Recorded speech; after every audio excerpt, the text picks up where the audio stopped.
US నుంచి ఇండియాకు money transfer super easy. Remit to ఎనీతో best transfer rates, higher limits, fast and secure transfers, 24/7 customer support, instant transfer, zero tension. Download now remit to any. నమస్తే, welcome back to Suman TV. Bharat టెక్కీలకు Trump shock. 2027 వరకు no H1B visa. మరి dollar dream సంగతి ఏంటి? బార్డర్లో అరెస్టులు, illegal immigrants ని alert చేస్తున్నాడు ట్రంప్ గవర్నమెంట్. మరి సోషల్ మీడియా అకౌంట్స్ ని ఓపెన్ గా పెట్టండి అని చెప్తున్నాడు, సోషల్ మీడియా వెట్టింగ్ అని చెప్తున్నాడు. అసలు ఏంటి ట్రంప్ ఏం చేయబోతున్నాడు? వీసా ఉన్న వాళ్ళు కూడా అమెరికా రావద్దు అంటున్నాడు. డిపెండెంట్ వీసా పైన ఉన్న వాళ్ళని కూడా తిరిగి పంపే యోచనలో ట్రంప్ ఉన్నాడు. మరి ఇప్పుడు విదేశాలు వెళ్ళి చదువుకోవాలనుకునే మన విద్యార్థుల సంగతి ఏంటి? వాళ్ళ భవిష్యత్తు ఏంటి? అసలు ట్రంప్ ఏం చేయబోతున్నాడు? ట్రంప్ ఎప్పుడైతే అధికారంలోకి వచ్చాడో అప్పటి నుంచి ఈ క్షణం వరకు కూడా ఎన్నో డెసిషన్స్ తీసుకుంటున్నాడు, ఎన్నో బ్యాన్స్ చేస్తున్నాడు. అసలు అక్కడ ఏం జరుగుతుంది? మరి దీనిపైన మరింత సమాచారం అందించడానికి ఈరోజు మనతో పాటు స్టూడియోలో ఉన్నారు founder and chairman of global Telangana association నుంచి విశ్వేశ్వర్ రెడ్డి గారు. సార్తో మాట్లాడారు. నమస్తే సార్. నమస్కారం సార్. అమెరికా అనగానే ప్రతి ఒక్కరికి ఒక కళ ఉంటుంది, అక్కడికి వెళ్ళి చదువుకోవాలి, జాబ్ చేయాలి, మంచి శాలరీ రావాలి, లైఫ్ బాగుండాలి అనేసి. మన ఇండియన్స్ చూసుకుంటే ప్రతి ఒక్క ఫ్యామిలీ నుంచి ఒక్క మెంబర్ అయినా అమెరికా వెళ్ళే వాళ్ళు ఉంటారు. మరి ప్రెసెంట్ ఉన్న సిచ్యువేషన్లో ట్రంప్ చేస్తున్నటువంటి ఈ డెసిషన్స్, ఈ కొత్త కొత్త నిర్ణయాలు, ఈ బ్యాన్స్ వల్ల అక్కడ ఉన్న స్టూడెంట్స్కే కానీ, ఇప్పుడు వెళ్ళాలి ఫ్రెషర్స్గా అనుకునే ఎంఎస్ చేయాలనుకునే వాళ్ళకి కానీ మీరు చెప్పే సజెషన్స్ ఏమైనా ఉన్నాయా? అంటే వెళ్ళొచ్చు అంటారా, వెళ్ళొద్దు అంటారా? నేనేమంటానంటే తప్పకుండా ఇక్కడున్న స్టూడెంట్స్ అంటే గ్రాడ్యుయేషన్ ఇక్కడైతే మనం BA, BCom, BSc, ఇంజనీరింగ్, BEలో మెకానికల్, సివిల్, కంప్యూటర్ సైన్స్ కానివ్వండి, ఏదైనా ఈవెన్ లాయర్స్ కానివ్వండి, డాక్టర్స్ కానివ్వండి, ఎవరైనా కూడా అమెరికాకు రావాలి. అంటే అమెరికానే కాకుండా ప్రపంచంలో ప్రతి దేశంకి వాళ్ళకున్న ఇంట్రెస్ట్ని బట్టి కొన్ని మెకానికల్ సైడ్ కానివ్వండి, ఆటోమొబైల్ సైడ్ కానీ కొందరు యూరోప్కి వెళ్తుంటారు, కొందరు కంప్యూటర్ సైన్స్ టెక్నాలజీ సైడ్ యూఎస్కి వస్తుంటారు. వేరియస్ సెక్టర్లో ఉన్న వాళ్ళు వేరియస్ కంట్రీస్కి వెళ్తుంటారు.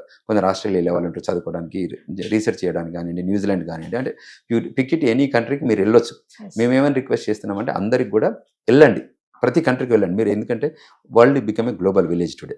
So you have to travel to global to gain knowledge.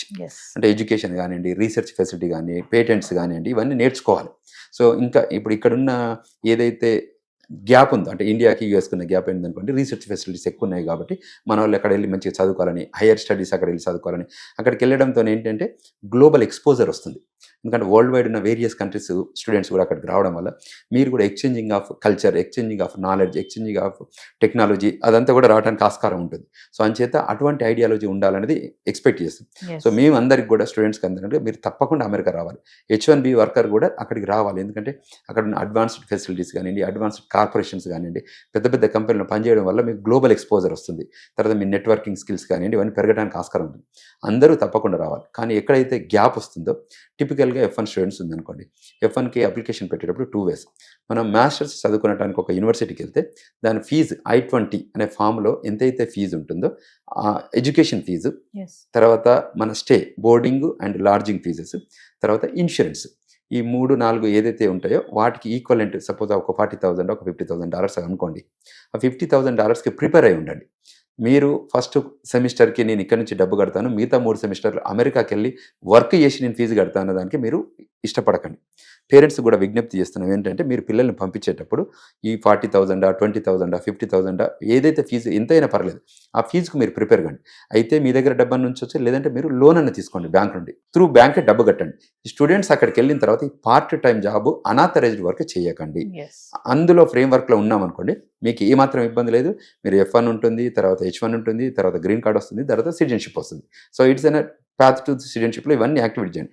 ఎక్కడైతే మీరు వయలేషన్ చేస్తారో, వయలేషన్స్ అనేది అక్యుములేట్ అయితే మీరు పోర్ట్ ఆఫ్ ఎంట్రీలో, అంటే ఇండియాకి వెళ్ళి మళ్ళీ వస్తున్నప్పుడు ట్రాకింగ్లో మీరు దొరికి, ర్యాండమ్ ఆడిట్లో పిక్ అయ్యి మీరు దొరికితే అప్పుడు ఏమవుతుంది, మీరు డిపోర్ట్ అవుతారు. సో మీరు పెట్టిన ఎఫర్ట్స్ అంతా వేస్ట్ అవుతుంది. సో అంచేత మీరు if you are loyal to the country, if you are loyal to the law of the land ఉందనుకోండి, మీకు ఏమాత్రం ఇబ్బంది లేదు.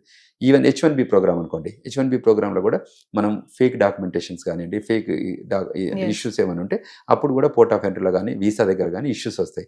Otherwise if you have a proper documentation, proper thing ఉంటే మీకు ఏమాత్రం ఇబ్బంది ఉండదు.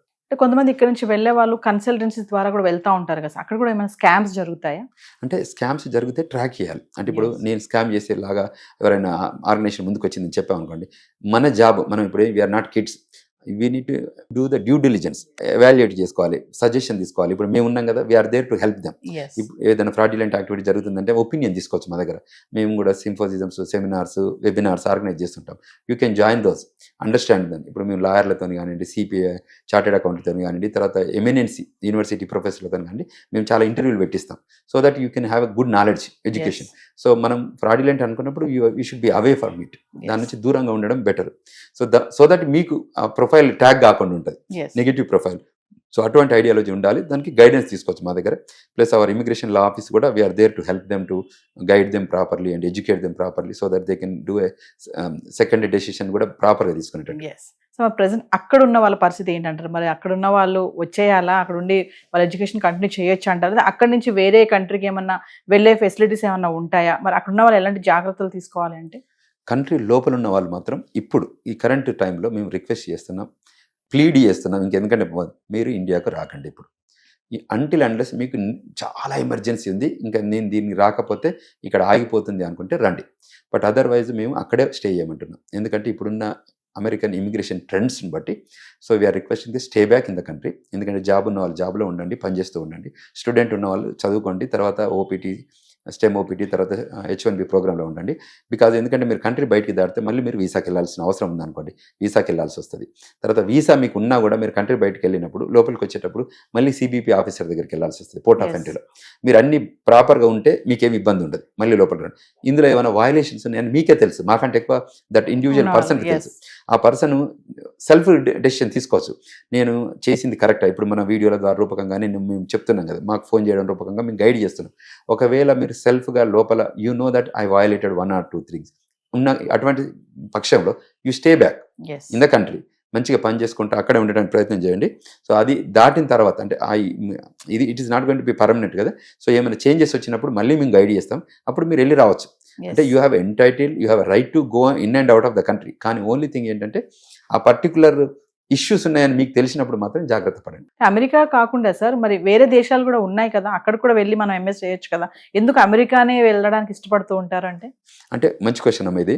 అంటే వరల్డ్లో ఇప్పుడు మనం ఏదంటే బయట షాపింగ్ వెళ్తుంటాం కదా, బెస్ట్ ఆఫ్ ద బెస్ట్ కొనుక్కోవాలనుకుంటాం కానీ సెకండ్ థర్డ్ కొనుక్కోవాలని అనుకోం కదా. అంటే టిపికల్ మైండ్ సెట్, అంటే హ్యూమన్ మైండ్ సెట్. మనం సరే దానిలో సెటిలింగ్ సెకండ్ థర్డ్ సెటిల్ అవుతాం కానీ ఫస్ట్ విజన్ మాత్రం ఎలా ఉంటుంది, గ్లోబల్ విజన్, పెద్దది టాప్. అంటే హిస్టారికల్గా యూఎస్లో రీసెర్చ్ ఫెసిలిటీస్ బాగున్నాయని అందులో, అంటే నాట్ ఓన్లీ యూఎస్, యూరోప్లో కూడా మంచి కాలేజెస్ ఉన్నాయి. అంటే మనం ఎలా చేస్తాం, లండన్ స్కూల్ ఆఫ్ ఎకనామిక్స్, అంటే మీరు ఏ పర్స్యూ చేస్తున్నారు, ఏ ట్రాక్ పర్స్యూ చేస్తున్నారు దాన్ని బట్టి యూనివర్సిటీస్ ఉన్నాయి. మీరు ఎకనామిక్స్ సైడ్ వెళ్తే ఏమంటారు, top of the college London school of economics side అని వెళ్ళమంటారు. బిజినెస్ అనుకోండి, అక్కడ వాటన్ బిజినెస్ స్కూల్ ఉంటుంది, సీడ్ బిజినెస్ స్కూల్ ఉంటుంది. అంటే వేరియస్ కంట్రీలో తర్వాత ఒక్కొక్క ఏరియాకు మనం ఒక ప్రోడక్ట్ ఉంటుంది. చూడండి ఇప్పుడు అమెరికాలో కూడా టెక్నాలజీ ఒక దగ్గర ఉంటుంది, మీకు Big 3 ఆటోమొబైల్ కంపెనీస్ డెట్రాయిట్లో ఉంటుంది. సో అంటే మేము చెప్పింది సిలికాన్ వ్యాలీ కాలిఫోర్నియాలో ఉంటుంది, మరి ఇప్పుడు మీడియం సెంట్రల్ సిలికాన్ వ్యాలీ ఆస్టిన్లో ఉంది, మరి RTP అని రీసెర్చ్ ట్రయాంగిల్ పార్క్ అని రాలీ నార్త్ కెరళైనా ఉంది. సో నేను ఏం చెప్తున్నా అంటే వాళ్ళు వెళ్ళేటప్పుడు people will travel in various. First option అందరిది నెంబర్ 1 అమెరికా. అమెరికా వీసా రాకపోతే కెనడాకి వెళ్తారు, రాకపోతే అంటే టిపికల్ మైండ్ సెట్, రాకపోతే యూరోప్కి వెళ్తారు, ఇంకా రాకపోతే ఆస్ట్రేలియా, న్యూజిలాండ్కి. ఇట్లా అంటే నేను ఆర్డర్ ఆఫ్ ప్రయారిటీ పెట్టుకుంటారు మనం application. Even with in the university, with in the United states also మనం ఫస్ట్ స్టేట్ యూనివర్సిటీస్ అని పెట్టుకుంటాం, తర్వాత ప్రైవేట్ యూనివర్సిటీ అని పెట్టుకుంటాం. టాప్ ఇప్పుడు టెక్నాలజీ యూనివర్సిటీస్ అనుకోండి, మనం ఒక 10 అప్లికేషన్లు పెట్టామనుకోండి, 10లో మనకు పిక్ అయినాయి 5 or 6 అయినాయి అనుకోండి, 6లో కూడా మళ్ళీ మనం చాయిస్ మంచి యూనివర్సిటీ సైడ్ వెళ్తాం కదా. అంటే బెస్ట్ యూనివర్సిటీ ఏంటి, నాకు నీడ్స్ ఏంటి, నాకు కంఫర్ట్ ఉంటుంది, నా ఫైనాన్షియల్కి మ్యాచ్ అవుతుంది అన్న టైపు. గ్లోబల్లీ అందరికీ కంఫర్టబుల్గా ఉన్న best country is America. Plus in the biggest country, అంటే +2 India and America both are democratic countries. So వెళ్ళడం ద్వారా ఇప్పుడు కొన్ని కంట్రీలో వాళ్ళకి అంత లిమిటేషన్ ఉండొచ్చు, పాపులేషన్ ఇష్యూస్ ఉండొచ్చు, వాళ్ళకి ఆ ట్రాక్లో ఇష్యూస్ ఉండొచ్చు. ఇక్కడ ఏంటంటే వాళ్ళకి కంట్రీ చాలా పెద్దది, ఎకనామిక్గా బాగా గ్రో అయింది, తర్వాత నెట్వర్క్ ఉంది, తర్వాత ఫ్రెండ్షిప్స్ ఉంటాయి, అసోసియేషన్స్ ఉంటాయి, ఫ్యామిలీస్ ఉన్నాయి, మన వాళ్ళ ముందు వెళ్ళిన ఫ్యామిలీ. అందువల్ల అందరూ అమెరికాకే ప్రిఫర్ చేస్తున్నారు. సో అమెరికాలోనే ఉండటానికే ఇష్టపడతారు because of this comfortable. Plus ఈ కంట్రీలో ఒక ప్రెసిడెంట్ పొజిషన్ తప్ప మిగతా అన్ని పొజిషన్లు కూడా మనం రన్ చేయొచ్చు పొలిటికల్గా. So that great country. అంటే because you are not born there, you cannot run for the US president, but rest of the positions governor కానివ్వండి, ఇంకా మిగతా అన్నిటి కూడా you can combine and you can run for the. అంటే ఇంత మీకు F1 student రూపకంగా వచ్చినా కూడా గ్రేటర్ హైట్స్కి వెళ్ళే పెద్ద కంట్రీ కదా. ప్రతి వ్యక్తి కూడా అమెరికా వెళ్ళాలని ఇష్టపడటానికి కారణం ఇవే, అంటే అంత ఫ్లెక్సిబిలిటీ ఉండడం వల్ల. Thank you sir. Thank you very much.